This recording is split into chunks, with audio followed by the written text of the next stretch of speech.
Hello everyone, welcome to our YouTube channel. जैसा कि आपको पता है कि जो एचपी हाई कोर्ट क्लर्क के लिए जो नेक्स्ट मंथ है वो पेपर होने वाला है और उसमें जो साइंस सेक्शन है उसके भी काफ़ी क्वेश्चंस आने की टेंडेंसी होती है। इसलिए अब से हम जब तक पेपर नहीं हो जाता हम साइंस सेक्शन को कॉन्टिन्यूसली डिस्कस करेंगे, जो डेडिकेटली किसके लिए होगा, हाई कोर्ट क्लर्क के लिए होगा। बट इसमें काफ़ी क्वेश्चंस हमने मॉडरेट, इजी और कुछ हाई लेवल के रखे होंगे ताकि सभी को एक एडिक्वेट इन्फॉर्मेशन मिलती रहे। तो my name is Nitin Vashishtha. चलिए स्टार्ट करते हैं हम आज की वीडियो को। हमारा जो क्वेश्चन नंबर 1 है, अल्कोहलिक बेवरेजेस कंटेन्स, मतलब जो अल्कोहलिक वाइन्स या बेवरेजेस होती हैं उनमें क्या होता है। Option number A is acetic acid, B is ethanol, C is methanol and D is butyric acid. जो हमारी अल्कोहलिक बेवरेजेस होती हैं तो आपको पता लग रहा होगा कि अल्कोहल मतलब कि जिसमें OH ग्रुप होता है। अगर हम साइंटिफिकली देखें तो जहां पर भी हमारा OH फंक्शनल ग्रुप लगा होता है, OH ग्रुप, तो इसको हम क्या बोलते हैं, अल्कोहल बोलते हैं।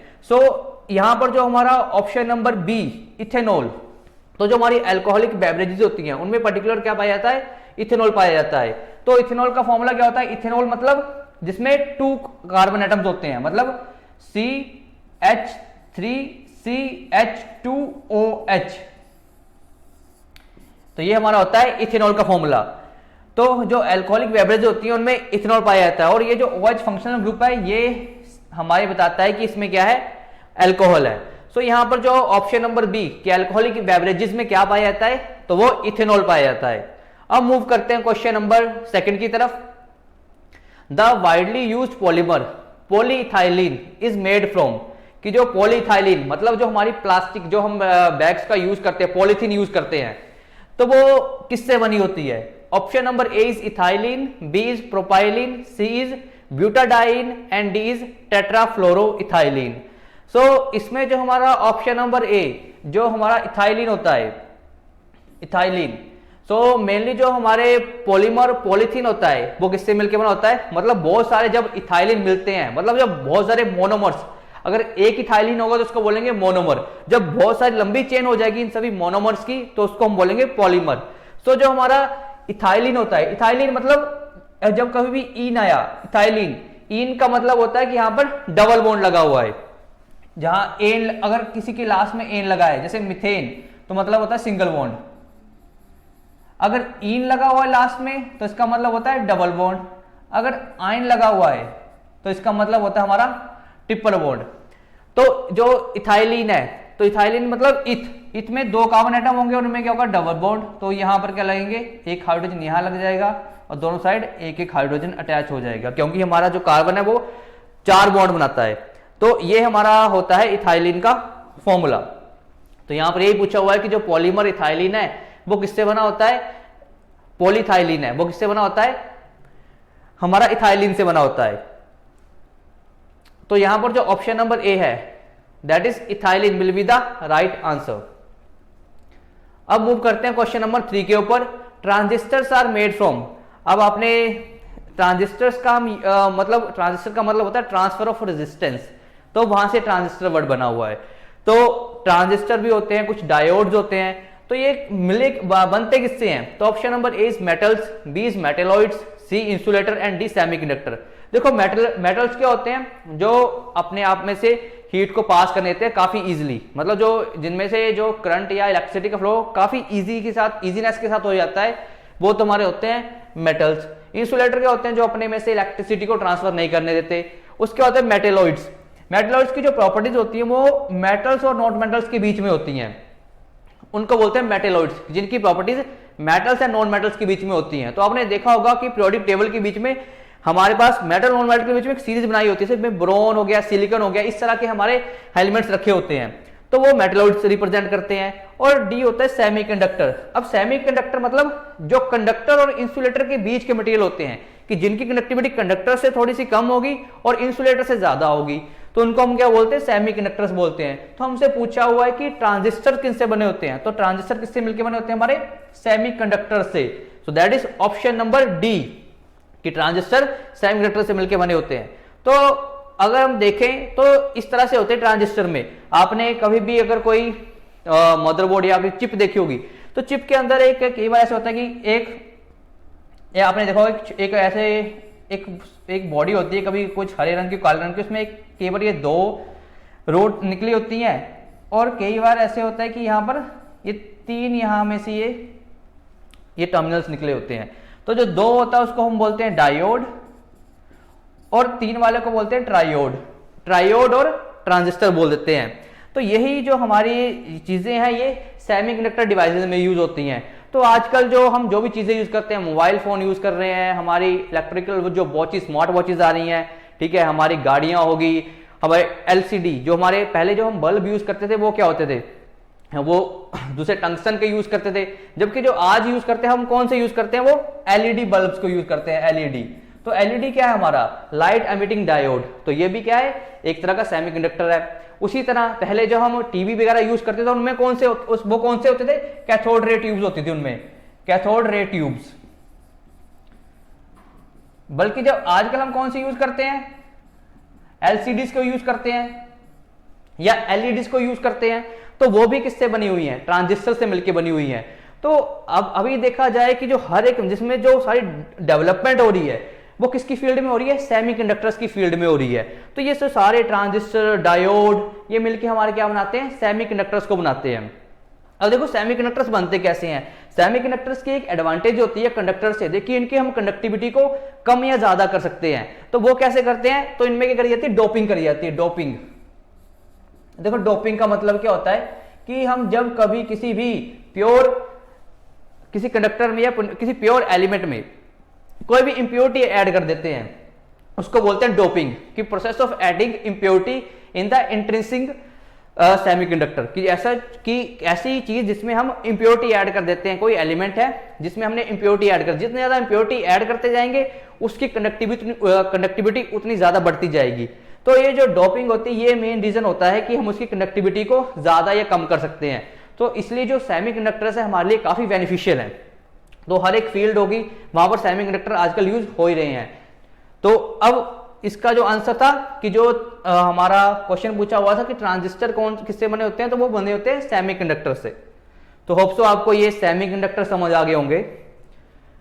अब मूव करते हैं क्वेश्चन नंबर 4 के ऊपर। 4 में बोला हुआ है व्हाट इज ड्राई आइस, कि ड्राई आइस क्या होती है, solid oxygen, option number B solid nitrogen, option number C solid carbon dioxide, and D solid sulphur. So यहां पर जो ड्राई आइस को आप बोलते हैं, इसको बोलते हैं सॉलिड कार्बन डाइऑक्साइड। जो हमारी सॉलिड कार्बन डाइऑक्साइड होती है उसको हम क्या बोलते हैं, ड्राई आइस बोलते हैं। सो यहां से जो option number C that is solid carbon dioxide will be the right answer. अब मूव करते हैं क्वेश्चन नंबर 5 के ऊपर। What is the longest part of the human digestive system, कि जो ह्यूमन डाइजेस्टिव सिस्टम का लॉन्गेस्ट पार्ट कौन सा होता है। Option number A large intestine, option number B small intestine, option number C stomach, और ऑप्शन नंबर डी रेक्टम। तो हिंदी वाले भी यहां पर पढ़ सकते हैं कि जिनको थोड़ी प्रॉब्लम हो रही है समझने में। तो देखो जो हमारे सबसे लॉन्गेस्ट पार्ट होता है डाइजेस्टिव सिस्टम का वो कौन सा होता है, स्मॉल इंटेस्टाइन। ये नियरली 8 से 10 मीटर तक की लेंथ होती है, नियरली जो हमारे बॉडी के अंदर होता है। तो मतलब ये कॉइल्ड फॉर्म में होता है, जैसे कॉइलिंग करी होती है इनकी। तो स्मॉल इंटेस्टाइन का सबसे लार्जेस्ट पार्ट होता है हमारे डाइजेस्टिव सिस्टम में। अब हम थोड़ा सा डाइजेस्टिव सिस्टम के बारे में डिस्कस कर लेते हैं ताकि आपको थोड़ा सा ओवरव्यू मिले कि क्या होता है। तो देखो ये हमारा पार्ट ओवरऑल बताया हुआ है कि किस तरह से डाइजेशन होती है, डाइजेस्टिव सिस्टम मतलब बताया हुआ है ओवरऑल। तो देखो जैसे ही हम कभी भी कोई फूड मटेरियल खाते हैं तो हमारे माउथ में क्या प्रेजेंट होता है, सलाइवा। तो सलाइवा में से क्या एंजाइम निकलता है, उसको बोलते हैं सैलिवरी अमाइलेज। सलाइवा में से क्या निकलता है, सैलिवरी अमाइलेज। उसका काम क्या होता है कि क्योंकि फूड में क्या होता है, स्टार्च प्रेजेंट होता है जो काफी कॉम्प्लेक्स मटेरियल होता है। तो सलाइवा का काम क्या होता है कि जो कॉम्प्लेक्स स्टार्च है उसको सिंपल शुगर्स में चेंज कर देना। ठीक है, जब वो सिंपल शुगर में चेंज हो जाएगा तो उसकी वजह से क्या होगा, और सलाइवा फूड को इजिली मिक्स कर देता है, मतलब उसकी ग्लू बॉल्स बना देता है, छोटे छोटे ग्लू बॉल्स बना देगा। तो जिनको जो हमारा ईसोफेगस होगा और फूड पाइप होगी वहां से पास करना काफी इजी हो जाएगा। तो ईसोफेगस फूड पाइप में क्या होती है, रिदमिक कॉन्ट्रैक्शन होती है, कि जैसे रिदम होता है ना, वेव की तरह से खाना पहुंचता, कहां जाता, यहां से जाता हमारे स्टमक में पहुंच जाता है।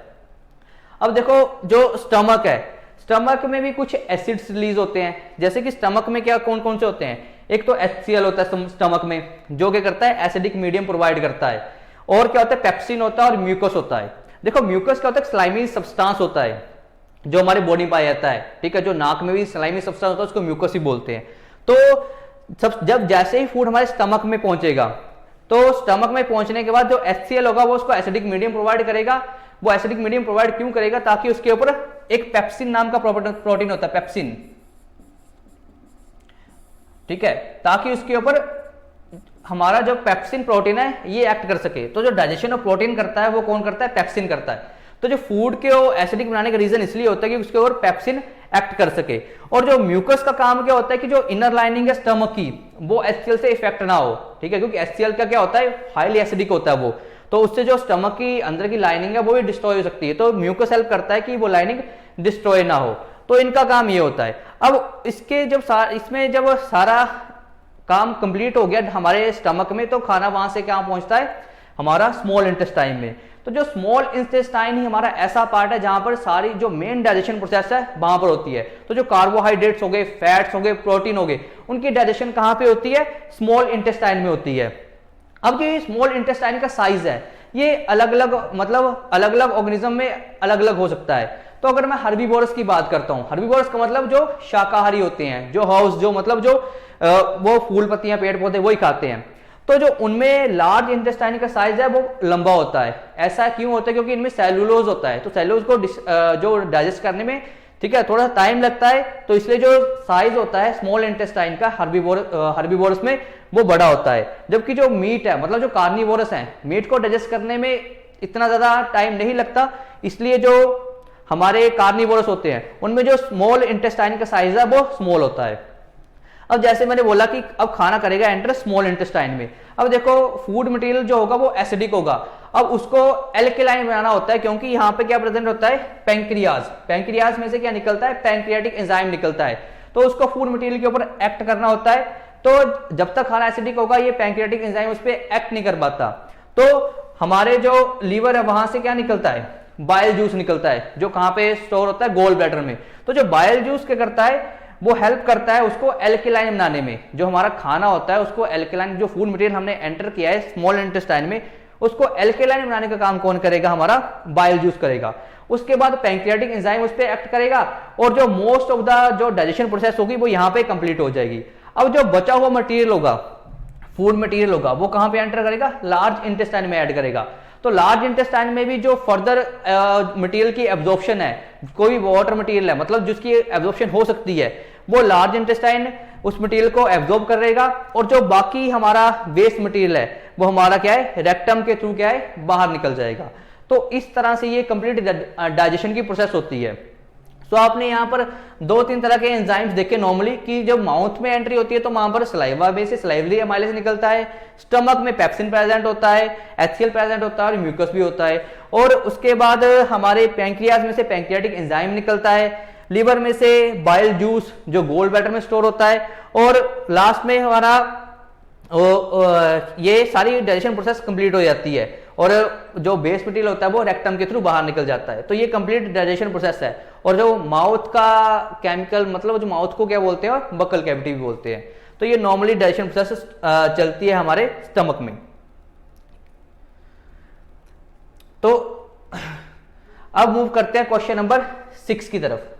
What is the outermost layer of the teeth cold, कि जो टीथ की सबसे आउटरमोस्ट लेयर होती है उसको क्या बोलते हैं। तो जो सबसे आउटरमोस्ट लेयर होती है उसको हार्डेस्ट सब्सटेंस भी बोलते हैं हमारी बॉडी का, मतलब कि वो सबसे हार्डेस्ट मटेरियल होता है। तो इसमें ऑप्शन नंबर ए दिया है इनेमल, बी दिया हुआ है हमारा डेंटिन, सी दिया हुआ cement, and D is none of the above. So जो इनेमल होता है, जो टूथ इनेमल होता है, वो सबसे हार्डेस्ट मटेरियल होता है, ठीक है। तो जो दांत की आउटरमोस्ट लेयर होती है उसमें कौन प्रेजेंट होता है, इनेमल प्रेजेंट होता है, ठीक है। ये तो ये काफी दांतों को संदेश बचाता है। अब मूव करते हैं क्वेश्चन नंबर 7 के ऊपर। तो पूछा हुआ है केमिकली वॉशिंग सोडाइज, कि जो वॉशिंग सोडा का केमिकल नेम है वो क्या है। So option number A is methyl alcohol, B is sodium carbonate, C is sodium solid carbon dioxide, and D is calcium bicarbonate. तो देखो सबसे पहले अगर आपको इनके केमिकल फॉर्मूलाज बताए तो उनके थ्रू भी क्वेश्चन पूछा जा सकता है। तो मिथाइल अल्कोहल क्या होता है, मतलब मिथेन CH3OH, मिथाइल का मतलब जिसमें मिथ होगा, मतलब एक कार्बन एटम। अगर हम कार्बन डाइऑक्साइड की बात करते हैं तो ये CO2 होता है। अगर सोडियम कार्बोनेट की बात करें तो कार्बोनेट, सोडियम कार्बोनेट का फॉर्मूला होता है Na2CO3। अगर हम कैल्शियम बाइकार्बोनेट की बात करते हैं, ठीक है, तो वो हो गया CaHCO3। तो यहां पर कैल्शियम यहां पर ट्वाइस बन जाता है, क्योंकि कैल्शियम की वैलेंसी क्या होती है, 2 होती है। तो इनमें से अगर हम बताएं कि हमारा जो वॉशिंग सोडा कौन सा होता है, तो वो होता है सोडियम कार्बोनेट। उसी तरह से बेकिंग सोडा का फॉर्मूला ही पूछा जाता है कि जो बेकिंग सोडा होता है उसका जो केमिकल नेम क्या है। तो बेकिंग सोडा का जो केमिकल नेम होता है वो होता है सोडियम बाइकार्बोनेट। तो सोडियम बाइकार्बोनेट क्या होता है, NaHCO3, मतलब इसमें क्या है, हाइड्रोजन ऐड हो जाता है। बाइक मतलब जब बाइकार्बोनेट या हाइड्रोजन कार्बोनेट बोलते हैं तो वहां हाइड्रोजन की प्रेजेंस हो जाती है। उसी तरह अगर बोले कि जो हमारा ब्लीचिंग पाउडर होता है, ब्लीचिंग पाउडर का यूज कहां पर होता है, जो हमारे वाटर को बैक्टीरिया फ्री करने के लिए यूज किया जाता है। तो ब्लीचिंग पाउडर केमिकल नेम क्या होता है, CaOCl2, ये केमिकल फॉर्मूला है और इसका नेम क्या है हमारा, calcium oxychloride.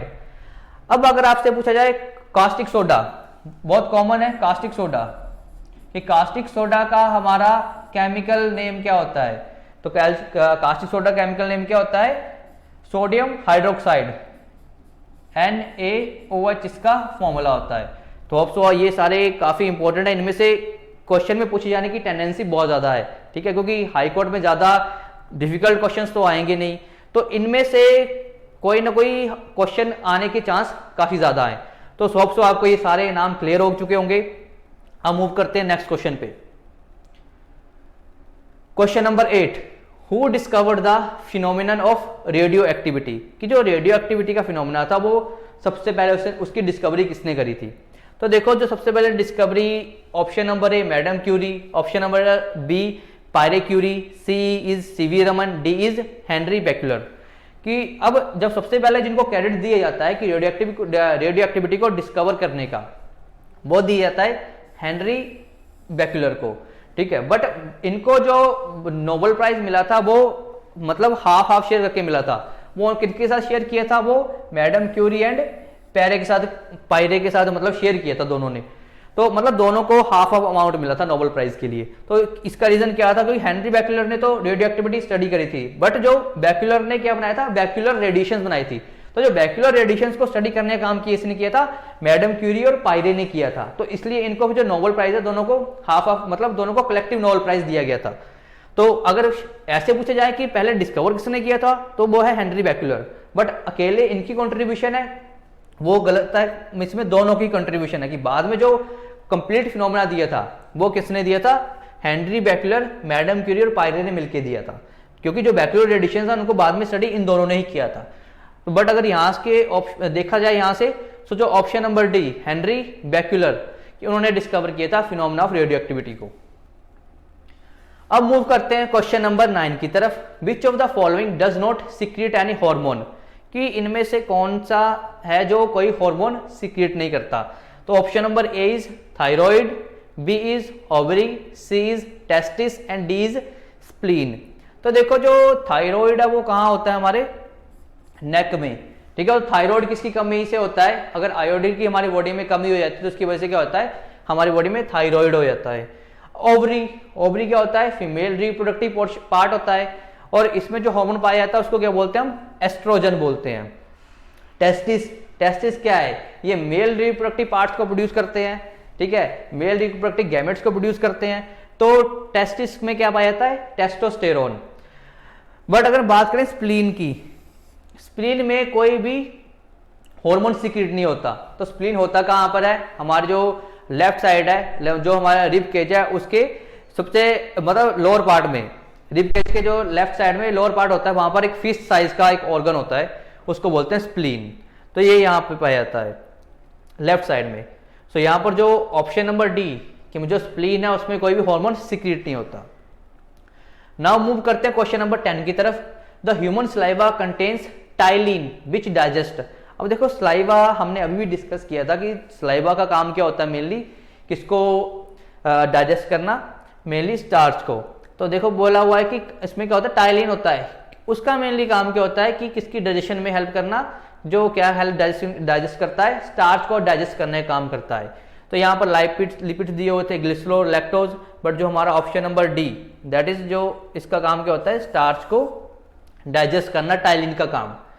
So option number D will be the right answer. Now move करते हैं क्वेश्चन नंबर 11 की तरफ। इसमें बोला हुआ है विच of the following is the secondary pollutant.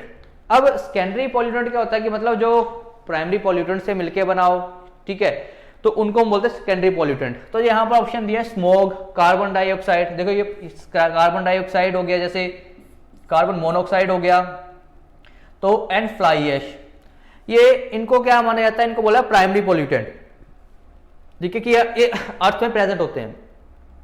इनके मिलने से ये जो स्मोग लिया हुआ है, स्मोग, तो स्मोग किससे बनता है, स्मोक एंड फोग से मिलके बनता है, स्मोक प्लस फोग, यहां से मिलके हमारा बनता है smog.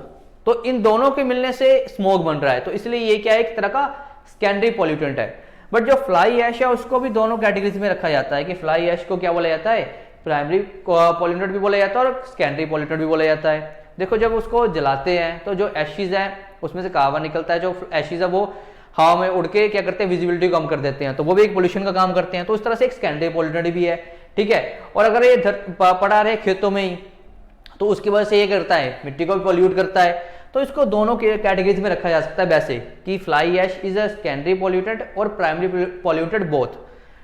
But according to the, अगर क्वेश्चन बोला जाए कि अगर मोस्ट एप्रोप्रिएट देखा जाए यहाँ से, तो स्मोग है एक सेकेंडरी पॉल्यूटेंट, ठीक है, वो तो हमें बिल्कुल क्लियर है क्योंकि इनसे मिलके बना हुआ है, स्मोक एंड फॉग से। सो option number A that is smog is the secondary pollutant. Now move करते हैं क्वेश्चन नंबर 12 की तरफ। 12 में बोला हुआ है which has the maximum calorific value, मतलब कि जिसमें हमें सबसे ज्यादा कैलोरीज मिलती हैं, ठीक है, कैलोरीज के मतलब सबसे ज्यादा हीट प्रोड्यूस, जूल, एनर्जी। तो सबसे ज्यादा एनर्जी या फिर मैक्सिमम कैलोरीफिक वैल्यू किसकी होती है, option number A is fat, then protein, carbohydrates और अमीनो एसिड्स। सो इसमें जो ऑप्शन नंबर ए होगा फैट, जो सबसे ज्यादा कैलोरीफिक वैल्यू होती है वो फैट की होती है। इसको अगर आप इस तरह समझे, अगर हम एक कटोरी आटा लें और एक कटोरी अगर हम घी की ले लें, तो किसको खाने से हमें ज्यादा एनर्जी मिलेगी, तो जो अगर एक कटोरी हमने घी खा ली तो उसमें इतना फैट होता है कि बहुत ज्यादा हमें एनर्जी मिलेगी।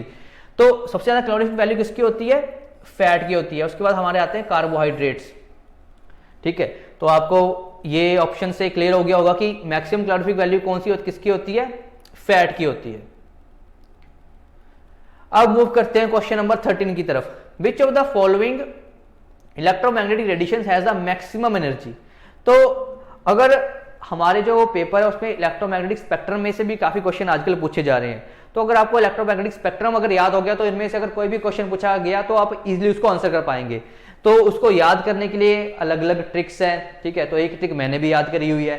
तो यहाँ पर क्या याद करने का एक फॉर्मूला क्या है कि रेडियो मिर्ची, आई लव यू और जिनोम ऐसे गामा करके रेडिएशन है। तो रेडियो मिर्ची से क्या, रेडियो वेव आ जाएगा, और उसके बाद मिर्ची से क्या आएगा, माइक्रोवेव। तो रेडियो मिर्ची, आई लव यू, तो आई से क्या आ जाएगा, इंफ्रारेड, और LOVE मतलब V से क्या आ जाएगा, विजिबल रेडिएशंस। तो आई लव यू, उसके बाद क्या आ जाएगा, अल्ट्रावायलेट, और इसके बाद X rays and then gamma rays. तो ये हमारा ट्रेंड है यहाँ से कि इसकी सबसे ज्यादा हाई वेवलेंथ होती है और इसकी सबसे कम वेवलेंथ होती है, मतलब जो ये होती है सबसे ज्यादा हाई एनर्जेटिक होती है। इस साइड पे जो एनर्जी का ट्रेंड है ये सबसे कम, सबसे ज्यादा एनर्जी का ट्रेंड इस साइड बढ़ता जा रहा है, कि यहाँ पर जो एनर्जी सबसे ज्यादा होगी, जब हम लेफ्ट से राइट मूव करते जाएंगे तो लेफ्ट में कम एनर्जी, राइट में एनर्जी क्या होती जाएगी, बढ़ती जाएगी रेस की। तो यहाँ पर पूछा हुआ है हमसे कि इनमें से दी हुई इलेक्ट्रोमैग्नेटिक रेडिएशन में से मैक्सिमम एनर्जी किसकी होगी। तो दिया विजिबल लाइट, देखो विजिबल लाइट तो यहाँ पे है, उसके बाद दिया इंफ्रारेड, वो तो उसके पीछे है, अल्ट्रावायलेट दिया हुआ है, ठीक है, UV यहाँ पर है, और एक्सरेज पूछा हुआ है। देखो एक्सरे सबसे लास्ट में है, तो यहाँ पर ऑप्शन नंबर क्या हो जाएगा हमारा, ऑप्शन नंबर डी, कि जो इसमें जो इलेक्ट्रोमैग्नेटिक रेडिएशंस है सबसे ज्यादा एनर्जी इन ऑप्शन में से किसकी है, एक्सरेज की है। अगर वैसे अगर देखा जाए इलेक्ट्रोमैग्नेटिक स्पेक्ट्रम में सबसे ज्यादा एनर्जी किसकी होती है, वो होती है गामा रेज की होती है। तो होप सो आपको ये ट्रिक कोई भी याद कर लेना, तो ये याद करना बनता है क्योंकि यहाँ से क्वेश्चन पूछे जा रहे हैं, काफी रिसेंटली यहाँ से अलग अलग टाइप के क्वेश्चन पूछे जा रहे हैं। आपसे कुछ 4-5 ऑप्शन देके वहां से आपको 3-4 में वो पूछा जाता है कि ट्रेंड बताओ कि एनर्जी लेवल कैसे डिक्रीज हो रहा है या इंक्रीज हो रहा है, ठीक है, कि जैसे UV is less than visible less than UV, तो UV is less than microwaves. तो अगर आपको यहाँ पर ऑप्शन पता होंगे, मतलब ये ट्रेंड पता है, तो आप इजिली इस ट्रेंड को बना के अपना आंसर दे पाओगे। सो इस क्वेश्चन के अकॉर्डिंग जो ऑप्शन नंबर डी है दैट इज एक्सरेज, कि जो क्या होती है हमारी यहाँ से मैक्सिमम एनर्जी है इन ऑप्शंस के according. So X rays will be the right answer. अब मूव करते हैं क्वेश्चन नंबर 14 की तरफ।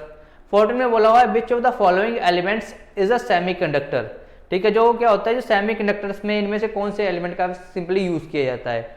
तो ऑप्शन क्या है हमारा, option number A aluminium, B silicon, C is silver and D is lead. तो हम जो अपनी सेमीकंडक्टर्स उनमें सिलिकॉन का यूज करते हैं, ठीक है, सिलिकॉन का यूज किया जाता है, जर्मेनियम का यूज किया जाता है, ठीक है, गैलियम का भी यूज किया जाता है। तो यहाँ के अकॉर्डिंग तो सेमीकंडक्टर में मोस्टली यूज किया गया जाता है सिलिकॉन और जर्मेनियम की इंप्योरिटीज को डालते हैं, जैसे कि मैंने बताया था कि डोपिंग की जाती है। तो डोपिंग जो की जाती है वो किसकी की जाती है, सिलिकॉन और जर्मेनियम की डोपिंग की जाती है, उनसे ही हमारे क्या बनते हैं, सेमीकंडक्टर्स बनते हैं। सो यहाँ पर जो option number B which of the following is semiconductor that is silicon is the semiconductor in option में से। अब मूव करते हैं क्वेश्चन नंबर 15 की तरफ। और seed can germinate in the absence of, इनमें से बोला हुआ है कि जो सीड की जर्मिनेशन है वो किसकी एब्सेंस में हो सकती है। So option number A is adequate light, B is supply of oxygen, C is suitable moisture and D is suitable temperature. कि किस ऐसी कौन सी चीज है अगर वो वहां पर अवेलेबल नहीं भी होगी तो भी सीड क्या होगा, जर्मिनेट हो जाएगा। तो देखो ऑक्सीजन के बिना तो सीड जर्मिनेट नहीं हो सकता, तो ऑप्शन नंबर ये तुम्हारा क्या हो जाएगा, गलत हो जाएगा। सूटेबल मॉइस्चर, जब तक उसको सूटेबल मॉइस्चर नहीं मिलेगा तब तक वो सीड जर्मिनेट नहीं हो पाएगा। सूटेबल टेम्परेचर, हर एक सीड क्या होता है, ये नहीं 12 महीने में जो एक पर्टिकुलर टाइप का सीजन होता है उसी में एक पर्टिकुलर टाइप का कोई भी वेजिटेबल या सीड ग्रो करता है, तो मतलब टेम्परेचर तो इसमें बहुत ज्यादा इंपॉर्टेंट है। तो बट अगर उसको एडिक्वेट लाइट ना भी मिले तो भी क्या करता है, सीड ग्रो कर सकता है। तो इन ऑप्शन में से क्या बोला हुआ है कि जर्मिनेट कर सकता है in the absence of adequate light, की अगर ना भी हो, एडिक्वेट अमाउंट में लाइट ना भी हो तो भी सीड हमारा जर्मिनेट कर सकता है। सो इसमें जो ऑप्शन नंबर ए होगा वो हमारा हो जाएगा कि एडिक्वेट लाइट के एब्सेंस में भी सीड ग्रो कर सकता है। अगर हम सीड को देखें तो सीड के स्ट्रक्चर से भी क्वेश्चन पूछा जा सकता है। तो देखो अगर सीड देखें, जैसे आपने पी देखा होगा, मतलब मटर का दाना देखा होगा, तो मटर के दाने में कुछ इस तरह से 2 पोर्शन होते हैं, ठीक है, और जब कभी भी उसको थोड़े दिनों के लिए रखा जाता है तो वो उसमें क्या हो जाता है, वो स्प्राउटेड हो जाता है। मतलब क्या होता है उसमें थोड़े से यहाँ पर एक वाइड वाइड थोड़ा सा वो रूट से एक शूट से निकल आती है। तो ये जो पोर्शन होता है, जो ईटेबल पोर्शन होता है, इसको हम क्या बोलते हैं, कोटिलिडन बोलते हैं। जो ईटेबल पोर्शन होता है या पी का या फिर किसी भी चने का, तो जो ईटेबल पोर्शन होता है इसको क्या बोलते हैं हम, कोटिलिडन। और जहां से ये शूट निकल रही है इस वाले पोर्शन को क्या बोलते हैं, मतलब फर्दर फ्यूचर में शूट बनेगी, इससे से पौधा निकलेगा, तो इसको बोलते हैं प्लम्यूल, ठीक है। प्लम्यूल को क्या बोलते हैं, फ्यूचर शूट बोलते हैं। और यहां पर एक पोर्शन होता है जहां से क्या बनेगी, हमारे रूट्स बनेंगी, तो इसको क्या बोलते हैं, रेडिकल बोलते हैं। रेडिकल मतलब क्या होता है, जो फ्यूचर में क्या बनेगा, रूट बनेगा। तो ये सीड के 3 पोर्शन होते हैं, cotyledon, plumule and radical. Cotyledon का मतलब जो हमारा जहां पे फूड स्टोर होता है, ठीक है, जहां जिसको हम ये वाला पोर्शन है जहां पे जिसको खाते हैं, और ये जो दूसरा पोर्शन होता है जहां जो शूट बनेगा लास्ट बाद में, जिससे पौधा बन सकता है ऊपर, तो वो होता है प्लम्यूल। और जो तीसरा पोर्शन जहां पर जो बाद में फ्यूचर में रूट बन सकता है उसको क्या बोलते हैं हम, रेडिकल बोलते हैं। तो ये 3 पोर्शन होते हैं हमारे सीड के, कोटिलिडन, प्लम्यूल और रेडिकल। अब मूव करते हैं क्वेश्चन नंबर 16 की तरफ। The plants which grow under water stress conditions of deserts are, ठीक है, तो मतलब जो जिसमें पानी बहुत कम जिनको मिलता है प्लांट्स को, ठीक है, उस तरह के प्लांट्स को हम क्या बोलते हैं। तो यहां पर पूछा option number A is epiphytes, B is xerophytes, C is sciophytes, D is heliophytes. So यहां पर जो हमारा ऑप्शन नंबर बी है ज़ेरोफाइट्स, कि ऐसे हमारे प्लांट्स होते हैं जो पानी की कमी में भी जो उग जाते हैं, उनको हम क्या बोलते हैं, ज़ेरोफाइट्स बोलते हैं। अब यहाँ पर एपीफाइट्स दिया हुआ है। अब एपीफाइट्स क्या होते हैं? ऐसे ऑर्गेनिज्म होते हैं जो किसी प्लांट के सरफेस के ऊपर ग्रो होते हैं, ठीक है, और जो अपना जो मॉइस्चर होगा या फिर जो न्यूट्रिशन होगा वो एयर से या वाटर के थ्रू लेते हैं, उनको हम क्या बोलते हैं? एपीफाइट्स बोलते हैं। कि मतलब सर वो ग्रो तो किसी प्लांट के सरफेस के ऊपर होंगे, ठीक है, बट नरिशमेंट कहां से लेंगे? एयर एंड वाटर से। और जिस प्लांट के सरफेस पे वो ग्रो होते हैं उसको बोलते हैं फोरोफाइट्स।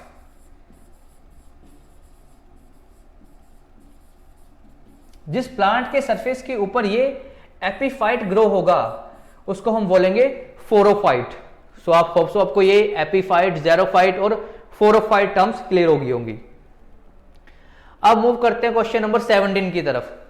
अब क्वेश्चन नंबर 17 में आपको 4 ऑप्शंस में ही 4-5 तरह के क्वेश्चंस या आंसर, उनके आंसर मिल जाएंगे। तो यहां पर क्या बोला हुआ है क्वेश्चन नंबर 17 में? Which of the following statement is not correct? कि इनमें से कौन सी स्टेटमेंट सही नहीं है?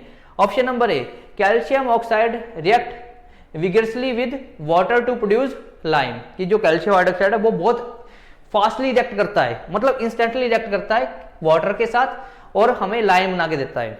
दूसरा है स्लेक्ट लाइम धीरे धीरे रिएक्ट करता है and creates a layer of calcium nitrate on the walls.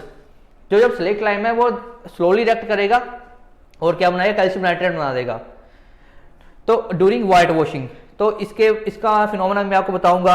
अब सी क्या दिया हुआ है? Silver chloride is sensitive to light. And D बोला हुआ है decomposition reaction require energy for breaking down of the reactants. तो देखो ये जो ऑप्शन नंबर डी है ये बिल्कुल सही है कि जो डीकम्पोजिशन रिएक्शन होती है जिसमें हम कोई किसी पर्टिकुलर एक कंपाउंड को या फिर एक रिएक्टेंट को 2 या 2 से ज्यादा प्रोडक्ट्स में स्प्लिट करते हैं, उसको बोलते हैं डीकम्पोजिशन। तो यहां पर हमें क्या होता है? इस रिएक्शन को करने के लिए हमें एनर्जी चाहिए होती है। और यहां पर सी में बोला हुआ है कि silver chloride is sensitive to light. तो ये भी ऑप्शन सही है कि जो सिल्वर क्लोराइड होता है वो काफी लाइट सेंसिटिव होता है, ठीक है। तो यहां पर इसलिए इससे क्वेश्चन ये भी आता है कि इसको व्हाइट एंड ब्लैक फोटोग्राफी में भी यूज करते हैं। तो अगला बोला हुआ है हमारा calcium oxide react vigorously with water to produce quicklime. तो ये ऑप्शन भी बिल्कुल सही है कि हमारा कैल्शियम ऑक्साइड का फॉर्मूला क्या होता है? CaO। जब ये रिएक्ट करता है हमारा वाटर के साथ तो ये बनाता है CaOH2। इसको हम क्या बोलते हैं? स्लेक्ट लाइम बोलते हैं। इसको बोलते हैं क्विकलाइम। इसके आगे फर्दर हमें से ये क्वेश्चन पूछा हुआ है स्लेक्ट लाइम मतलब कैल्शियम हाइड्रोक्साइड। ये रिएक्ट करता है स्लोली और क्या बनाता है? कैल्शियम नाइट्रेट की लेयर बनाता है। यहां पर कैल्शियम नाइट्रेट की जगह अगर कैल्शियम कार्बोनेट लिखा होता CaCO3 तो ये हमारा ऑप्शन सही होता। तो यहां पर जो ऑप्शन नंबर बी है वो क्या होगा? इनकरेक्ट ऑप्शन हो जाएगा कि जो स्लेक्ट लाइम है वो धीरे धीरे रिएक्ट करता है। तो आपने देखा होगा ये व्हाइट वॉशिंग, इसको क्या बोलते हैं? कैल्शियम ऑक्साइड को ये चूना होता है जो, ठीक है, जो पुट्टी वगैरह करते हैं उसमें चूना होता है। तो चूने में जब कभी भी वाटर डाला जाता है तो वो बहुत ज्यादा बॉयल हो जाता है, मतलब उसमें बहुत ज्यादा हीट प्रोड्यूस होती है। तो ये क्या होती है? एक हमारी एक्सोथर्मिक रिएक्शन होती है कि जहां पे बहुत ज्यादा हीट बाहर निकलती है, तो वहां से बनता है कैल्शियम हाइड्रोक्साइड। अब जब कैल्शियम हाइड्रोक्साइड को अप्लाई करते हैं हम वॉल्स के ऊपर तो 3-4 दिन के बाद उसमें शाइनिंग आती है। आपने कभी भी देखा होगा जब कभी हम पेंट करते हैं घरों में तो जो पेंट की जो शाइनेस आती है वो उसमें 2 या 3 दिन लग जाते हैं। तो इसका रीजन क्या होता है? क्योंकि जो कैल्शियम हाइड्रोक्साइड होता है ये रिएक्ट करता है एयर में प्रेजेंट कार्बन डाइऑक्साइड के साथ और क्या बना देता है?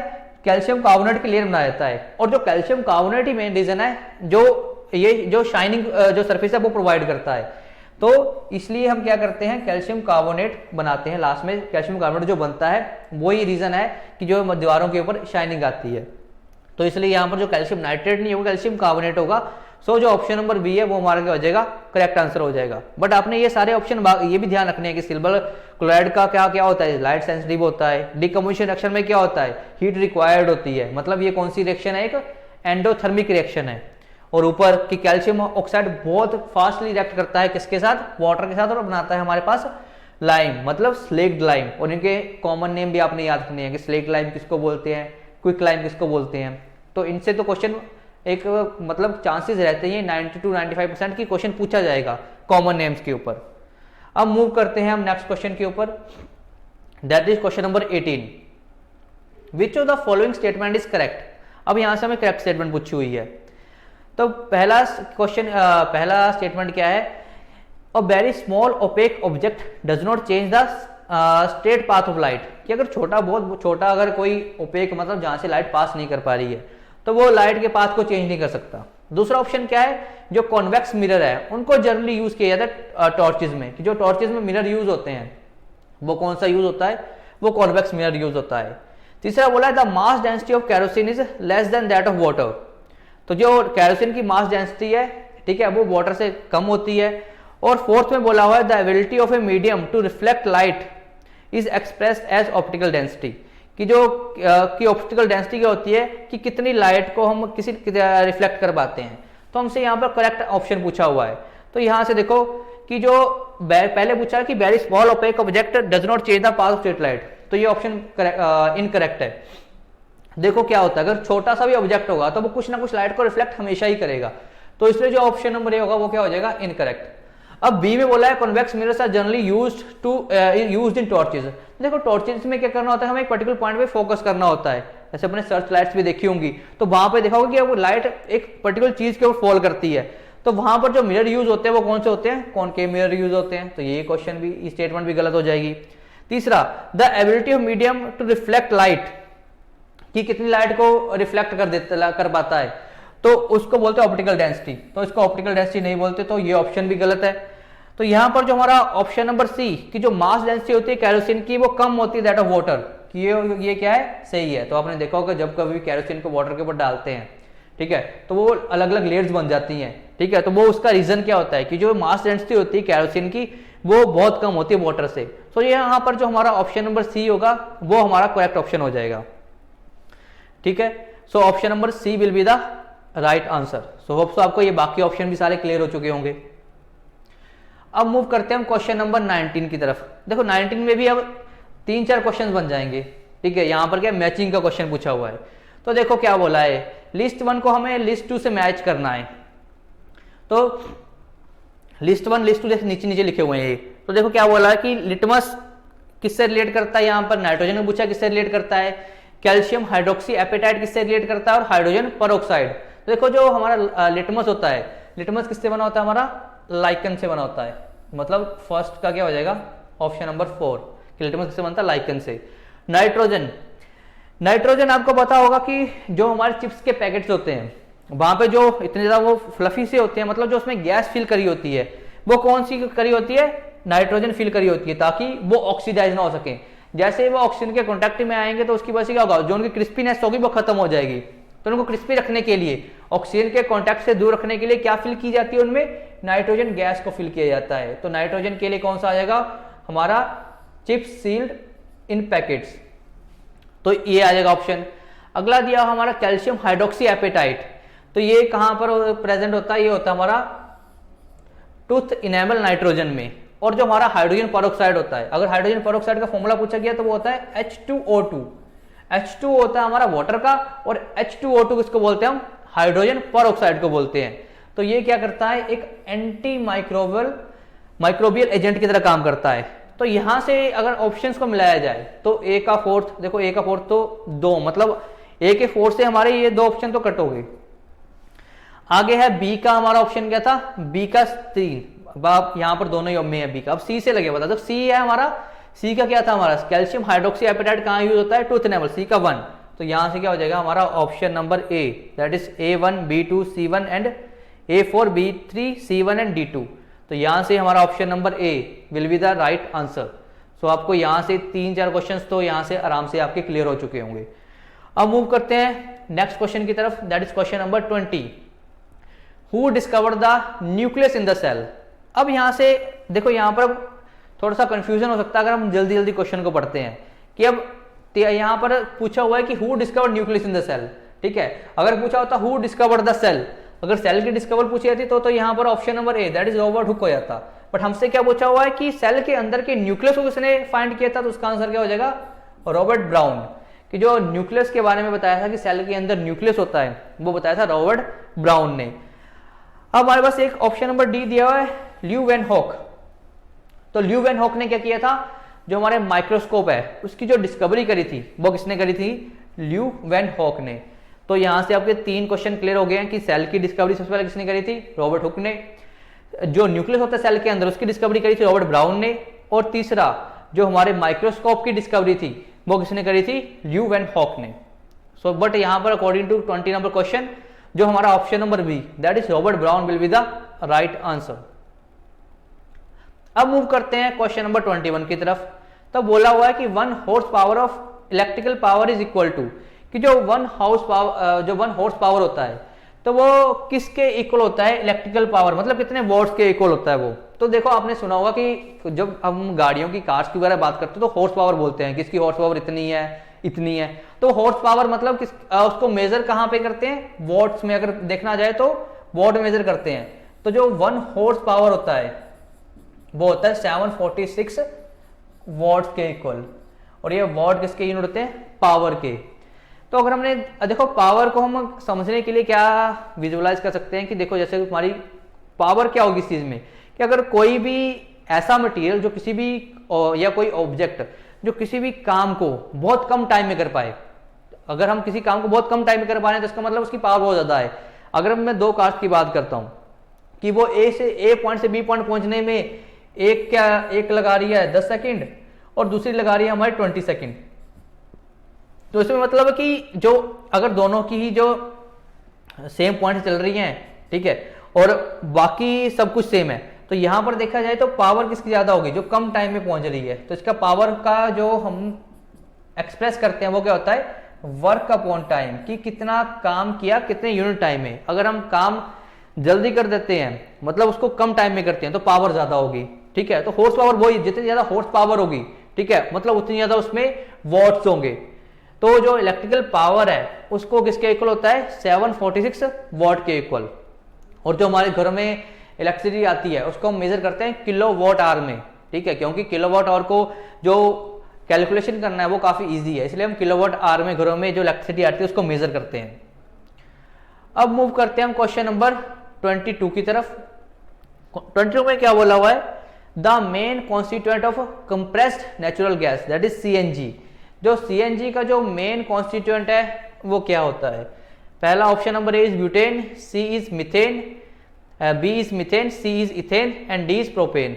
तो यहां पर जो option number B that is methane, जो मिथेन है CH4, जिसको हम क्या बोलते हैं, मार्च गैस भी बोलते हैं, मार्च गैस, ये क्या होता है, हमारा मेन कंपोनेंट होता है सीएनजी का। और कल हमने डिस्कस भी किया था कि जो हमारा एलपीजी होती है उसमें जो स्मेल आती है वो किसकी वजह से आती है, वो आती है इथाइल मरकैप्टेन की वजह से। तो यहां पर जो मेन कॉन्स्टिट्यूएंट है हमारा कंप्रेस्ड नेचुरल गैस का वो क्या है, methane, that is option number B. अब मूव करते हैं क्वेश्चन नंबर 23 की तरफ। Which of the following is the most abundant metal in earth crust, कि अर्थ क्रस्ट के अंदर कौन सी मेटल है जो सबसे ज्यादा पाई जाती है। तो यहां पर ऑप्शन नंबर ए बोला हुआ है iron, B is aluminium, C is calcium and D is sodium. तो अगर अर्थ क्रस्ट के अंदर देखा जाए तो जो option number B aluminium, aluminium सबसे ज्यादा अमाउंट में पाया जाता है अर्थ क्रस्ट में। उसके बाद कौन पाया जाता है, आयरन, एल्यूमिनियम के बाद आयरन। सो एल्यूमिनियम सबसे अबंडेंट एलिमेंट है हमारे अर्थ क्रस्ट में। सो आपको ये ऑप्शन क्लियर हो गया होगा, ये क्वेश्चन भी क्लियर हो गया होगा। अब मूव करते हैं हम क्वेश्चन नंबर 24 की तरफ। विच acid is present in the tomato, कि जो टोमेटो के अंदर कौन सा एसिड प्रेजेंट होता है। Option number A is citric acid, B is oxalic acid, C is acidic acid and D is formic acid. तो देखो जो सिट्रिक एसिड होता है वो कहाँ पाया जाता है, जो भी हमारे खट्टे फ्रूट होते हैं, ठीक है, जैसे ऑरेंज हो गया, लेमन हो गया, इन सभी में क्या पाया जाता है, सिट्रिक एसिड पाया जाता है। दूसरा option number B oxalic acid, ये किसमें पाया जाता है, टोमेटो पाया जाता है। Option number C acidic acid, acidic acid को क्या बोलते हैं, विनेगर। फॉर्मूला क्या होता है इसका, CH3COOH। तो एसिडिक एसिड कहाँ पाया जाता है, विनेगर में। और विनेगर कोई मतलब कहाँ नहीं पाया जाता, विनेगर को हम क्या बोलते हैं, एसिडिक एसिड बोलते हैं। और डी है फॉर्मिक एसिड। तो फॉर्मिक एसिड कहाँ होता है, हमारे जो एंट स्टिंग है, ठीक है, जब कोई भी हम कोई मधुमक्खी काट लेती है तो जो हमारी बॉडी में एसिड रिलीज करती है उसको हम क्या बोलते हैं, फॉर्मिक एसिड बोलते हैं। तो फॉर्मिक एसिड का क्या फॉर्मूला होता है, HCOH, ठीक है, इसको बोलते हैं फॉर्मिक एसिड। तो फॉर्मिक एसिड में क्या होता है, एसिड होता है, ठीक है, तो उसको न्यूट्रलाइज करने के लिए हमें क्या चाहिए होता है, बेस चाहिए होता है। तो एसिड को जब कभी भी हमारी बॉडी में एक्सेस हो जाता है तो उसको न्यूट्रलाइज बेस करता है। और जब कभी भी एसिड और बेस मिलते हैं, एसिड प्लस बेस, तो हमेशा क्या बनता है, कोई ना कोई सॉल्ट बन जाता है और वाटर बनता है। तो इस तरह से जो कभी एसिडिटी हो जाती है हमें तो उसमें क्या होता है कि पेट में बहुत ज़्यादा एसिड होता है, उसके जब कभी कोई बेस खाते हैं तो उसकी वजह से सॉल्ट एंड वाटर बन जाता है और थोड़ी देर बाद हमें रिलीफ मिल जाता है। ठीक है, तो यहाँ पर इसके लिए हम फॉर्मिक एसिड के लिए जब हो जाए एंड स्टिंग कोई काट ले तो हम क्या कर सकते हैं, मिल्क ऑफ मैग्नीशिया का यूज कर सकते हैं इसको न्यूट्रलाइज करने के लिए। But according to this question कि which acid is present in tomato, वो क्या हो जाएगा हमारा oxalic acid, that is option number B. अब मूव करते हैं आज के लास्ट क्वेश्चन के ऊपर, 25th question, atoms of different elements with different atomic number which have same mass number, कि एटॉमिक नंबर तो अलग अलग है और जिनका मास नंबर सेम है उनको हम क्या बोलते हैं। तो option number A is isomers, B is isotopes, C is isochores and D is isobars. So ऐसे एलिमेंट्स जिनका एटॉमिक नंबर अलग हो और मास नंबर सेम हो उनको हम क्या बोलते हैं, आइसोबार्स बोलते हैं। अगर आइसोबार के एग्जांपल देना चाहें तो अगर मैं बोलूं आर्गन का एटॉमिक नंबर क्या होता है 18, mass number 40, potassium 19 atomic number होता है, mass number 40, calcium atomic number 20, mass number 40। तो देखो यहाँ पर सभी के एटॉमिक नंबर क्या हैं, अलग अलग है बट मास नंबर क्या है, सेम है, तो इनको हम क्या बोलते हैं, आइसोबार्स बोलते हैं। आइसोटॉप्स इसका उल्टा होता है कि जहां पे हमारा एटॉमिक नंबर तो सेम होता है और मास नंबर अलग अलग होता है। तो जैसे आपने कार्बन के आइसोटॉप्स देखे होंगे C612, C14, ये हमारा क्या होता है, रेडियो आइसोटॉप होता है जो हम पर कार्बन डेटिंग में यूज करते हैं। ठीक है, जहां पे हमें एज पता करनी होती है, ठीक है, किसी भी जो हमें मटेरियल मिलता है उसकी वो एज पता करनी है तो हम कार्बन डेटिंग का यूज करते हैं वहां पे। अगर आइसोमर्स की बात करें तो आइसोमर्स देखो क्या होते हैं कि ऐसे कंपाउंड्स की जिनका मॉलिक्यूलर फॉर्मूला तो सेम हो, मतलब जो मॉलिक्यूलर फॉर्मूला है वो सेम रहेगा बट स्ट्रक्चर अलग अलग हो जाएगा। अगर मैं बात करूं, जैसे अगर मैं लिखता हूं 4 कार्बन का स्ट्रक्चर, एक तो मैं इसको इस तरह से लिख सकता हूं, है तो 4 कार्बन इसमें, इसको बोलते हैं ब्यूटेन। इसको मैं एक और तरीके से रिप्रेजेंट कर सकता हूं, अगर मैं इसके बीच में यहां पे क्या लगा दूं, नीचे कार्बन लगा दूं, तो देखो यहां पर एक चेन बननी चाहिए 1 2 3 4, हमारा पास नहीं टूटना चाहिए। तो यहां पर अगर मैं चेन बनाऊं तो एक तो ये 3 की चेन यहां बन रही है या तो 3 की चेन यहां पे बन रही है। तो यहां पे क्या, अब देखो मॉलिक्यूल तो यहां पर कितना रही, मॉलिक्यूलर फॉर्मूला तो सेम रहा ना, जैसे कार्बन यहां पर 4 थे, कार्बन यहां पर 4 है, बट देखो स्ट्रक्चर अलग अलग हो गया। तो ऐसे हमारे कंपाउंड्स जिनमें मॉलिक्यूलर फॉर्मूला तो सेम होता है बट स्ट्रक्चरल फॉर्मूला अलग अलग होता है, उनको हम क्या बोलते हैं, आइसोमर्स बोलते हैं। तो अब तो आपको आइसोमर्स क्या होते हैं, आइसोटॉप्स, आइसोबार, ये सारी टर्म्स क्लियर होगी होंगी। सो ये थे हमारे आज के 25 क्वेश्चंस। सो आपको ये इनसे काफ़ी इंफॉर्मेशन मिली होगी। सो अगर वीडियो अच्छी लगी हो तो लाइक करें, शेयर करें एंड सब्सक्राइब करें। मिलते हैं आपसे फिर से अगली वीडियो में। Till then, thank you.